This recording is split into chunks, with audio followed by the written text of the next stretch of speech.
रही है कन्हैया को, कितनी बावरी हो गई है, लगी डांटने। अब जाकर के विदुरानी को होश आया, राम राम राम राम, मैं तो कन्हैया को छिलका खिला रही थी। अब जाके होश आया, भगवान से विदुर जी ने भगवान को भी डांटा, अरे कन्हैया ये तो पागल हो गई थी, तुझे तो पता था कि तू छिलका खा रहा है कि गूदा खा रहा है। भगवान ने कहा मुझे भी काका पता नहीं चला कि मैं छिलका खा रहा हूँ कि गूदा खा रहा हूँ। विदुर जी ने जो माखन मिश्री लाया था, मेवे का लड्डू लाया था, उसे उठा करके विदुर जी ने कहा कन्हैया ये देख तेरे लिए मैंने मेवा का लड्डू लाया, बहुत सुंदर लड्डू है, इसे खा। भगवान के मुख में डाला। भगवान ने कहा मुझे बिल्कुल भी भूख नहीं है, मेरी भूख मिट चुकी है। लेकिन काका एक बात बोलूं? बोले कि हाँ बोल कन्हैया क्या बात है? बोले कि काका जो आनंद मुझे विदुरानी के काकी के उस केले के छिलके में आ रहा था, वो आनंद मुझे इस मेवे के लड्डू में नहीं आ रहा है।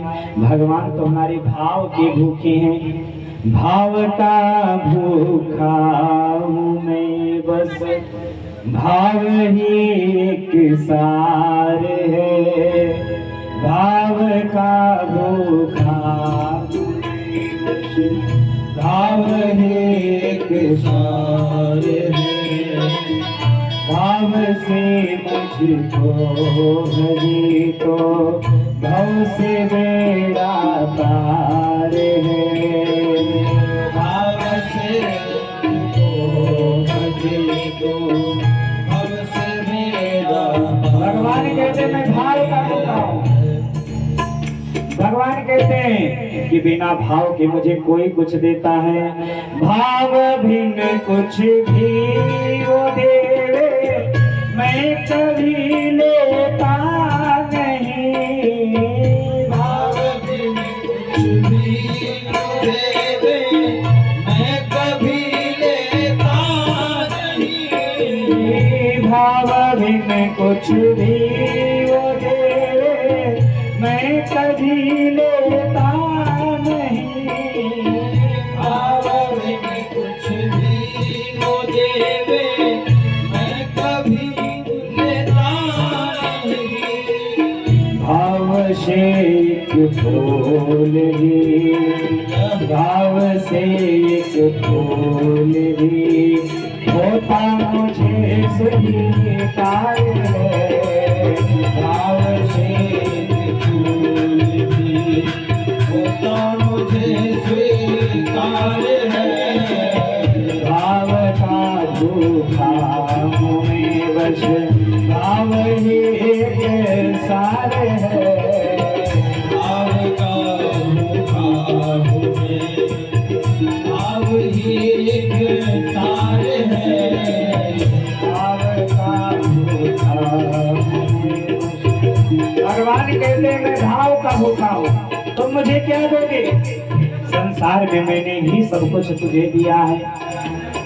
भगवान कहते मुझे कुछ नहीं चाहिए, अगर देना है तो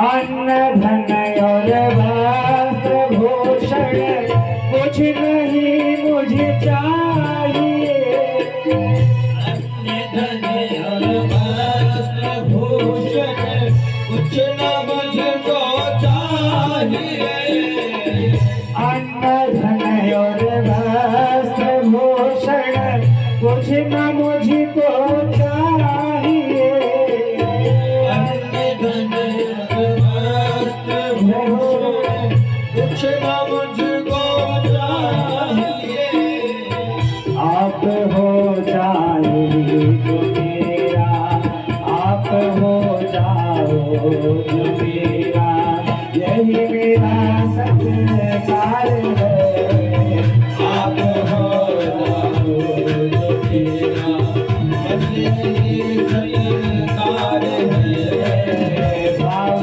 का भूखा हूँ मैं, बस भाव ही एक सार है, भाव का भूखा हूँ मैं, बस भाव ही एक सार है, भाव से मुझको भजे तो भव से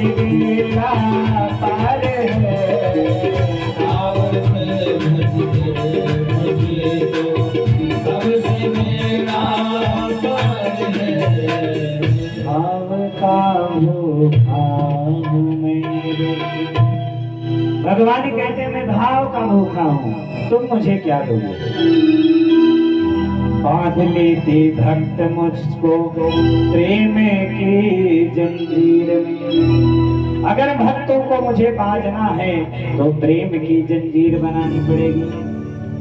दुर्योधन ने जंजीर में भगवान को बांधा तो एक छटाक में जंजीर टूटी। भगवान ने विकराल रूप धारण किया, बताओ अब कितनी बड़ी जंजीर लाओगी। तो भगवान को बांधने के लिए प्रेम की आवश्यकता है। विदुर जी से भगवान ने कहा, जो आनंद मुझे विदुरानी काकी के उस छिलके में, केले के छिलके में आ रहा था, वो आनंद मुझे इसमें नहीं आ रहा, आपके मेवे में। विदुर जी के घर में भगवान जाकर के विदुर जी का उद्धार किए। आगे भगवान से विदुर जी से मैत्रेय जी का संबंध हुआ। मैत्रेय जी महाराज से विदुर जी का संवाद हुआ। परमात्मा की सृष्टि के बारे में पूछे कि परमात्मा सृष्टि करता ही क्यों है। अरे एक बार कर दिया, सृष्टि का संहार कर दिया, खत्म हो गया। ये बार बार कल्पांतर में सृष्टि करने की क्या आवश्यकता है। बार बार लोगों को जन्म लेना, बार बार लोगों को मरना। तो मैत्रेय जी ने विदुर जी से कहा, विदुर देखो, सृष्टि करने का ये तो भगवान का एक रीति है, नियम है। जैसे एक मकड़ी होता है, अपने ही अंदर से जाल उत्पन्न करता है और उसी जाल में खेलता रहता है। कोई आया, जाल हटा दिया, मकड़ी समाप्त। तो ऐसे भगवान अपने ही अंदर से जाल उत्पन्न करते हैं, अपना ही रुद्र अवतार लेकर उस जालों का समाप्तन कर देते हैं। संसार रूपी जाल को भगवान बना करके उसमें भगवान अपने साथ और जीवात्माओं के साथ विहार करते हैं। यही सब भगवान की एक मनोरूपी लीला है। आगे मनु शत्रुपा की सृष्टि हुई। मनु शत्रुपा की सृष्टि जब हुई, मनु शत्रुपा से ब्रह्मा जी ने कहा कि आप जा करके सृष्टि करो। मनु शत्रुपा ने कहा, मेरी सृष्टि रहेगी कहाँ महाराज, सृष्टि रहेगी कहाँ। पृथ्वी को तो लोग लेकर के हिरण्याक्ष चला गया, वो ले जाकर रसातल में पृथ्वी को रख दिया है, फिर मेरी सृष्टि रहेगी कहाँ। पहले तो वो लाओ। ब्रह्मा जी बड़े निराश हुए। ब्रह्मा जी के छिद्र, नासिका से एक छिद्र निकला, खूब तेज छींके ब्रह्मा जी, और उसी से एक बाराह भगवान का अवतार हो गया। बोलिए बाराह भगवान की। भगवान ने सूकर के रूप में, एक बाराह के रूप में अवतार लिया। घुंघराली बाले, बड़ी बड़ी लंबी लंबी जटाएं, सफेद बाराह के रूप में भगवान अवतार लिए। बड़ी बड़ी दांतें थी। भगवान ने तुरंत ही समुद्र में प्रवेश किया। समुद्र में जाकर के पृथ्वी रसातल में थी, उसे लेकर के भगवान ऊपर आ रहे थे। इधर नारद जी से हिरण्याक्ष बोला, दो हाथ कर लो। नारद जी ने कहा, हम तो बीड़ा बजाना जानते, लड़ना तो जानते नहीं। लड़ना है तो जाओ, एक तुम्हारा पृथ्वी जिसको चुरा के तुम रखे थे ना, वही लेकर के जा रहा है, जाओ उससे मिलो। जब हिरण्याक्ष आया मिलने तो देखा भगवान पृथ्वी को लेकर के जा रहे थे। हिरण्याक्ष और पृथ्वी का भेंट हुआ। हिरण्याक्ष पृथ्वी की भेंट हुई, आपस में दोनों टकराए, बहुत तगड़ा भीषण युद्ध हुआ। अंत में भगवान ने क्या किया, भगवान ने हिरण्याक्ष को एक चाटा मारा, धड़ाम से गिरा, उसका देहांत हो गया। पृथ्वी को लाकर भगवान ने यथास्थान स्थापित किए। सृष्टि हुई। सृष्टि में मनु शत्रुपा के 3 पुत्री हुई, 2 पुत्र हुए। मनोस्तु शत्रुपाया, मनु और शत्रुपा जी के 3 पुत्र और 2 पुत्रियां, 3 पुत्रियां और 2 पुत्र हुए। उत्तानपाद और प्रियव्रत तो तानपादो शत्रुपापति सुतो, आकुति देवहूति प्रसूति, 3 पुत्रियां हुई।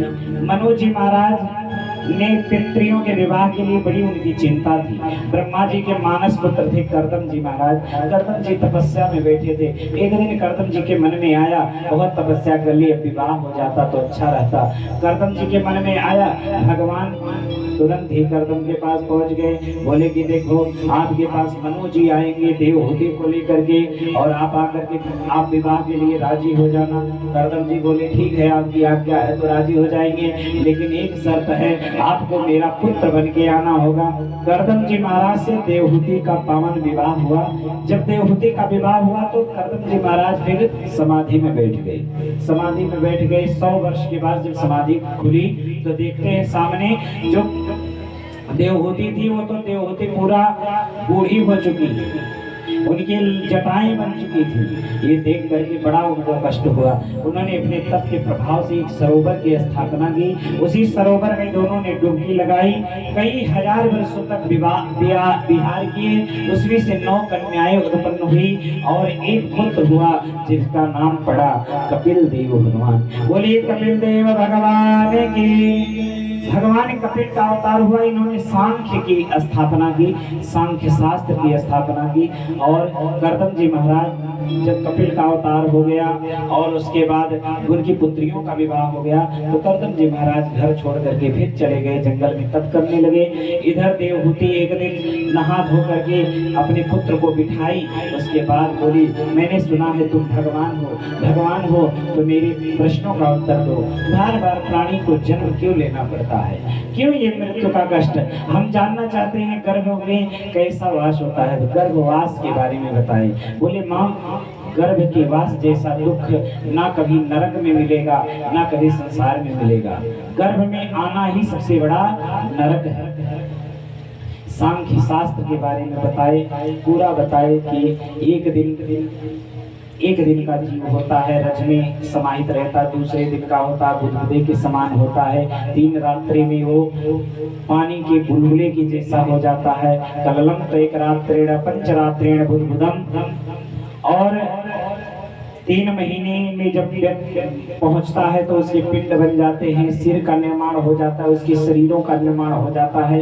जब उसका 6वां 7वां महीना जीवात्मा का प्रारंभ होता है तो उसे जन्म जन्मांतर की स्मृतियां आ जाती है याद, कि मैंने जन्म जन्मांतर में क्या किया है, ये सब आ जाती है याद। और वो फिर भगवान से विनती करता है। इस तरह से कर्दम जी महाराज ने, देवहूति ने कपिल भगवान से पूछा, कपिल ने अपनी माँ को समझाया। आज की कथा को यही विराम करते हैं। आइए 2 बार भगवान का हम सब नाम लें, उसके बाद भगवान की पावन आरती का हम सब दर्शन करें। आरती लेकर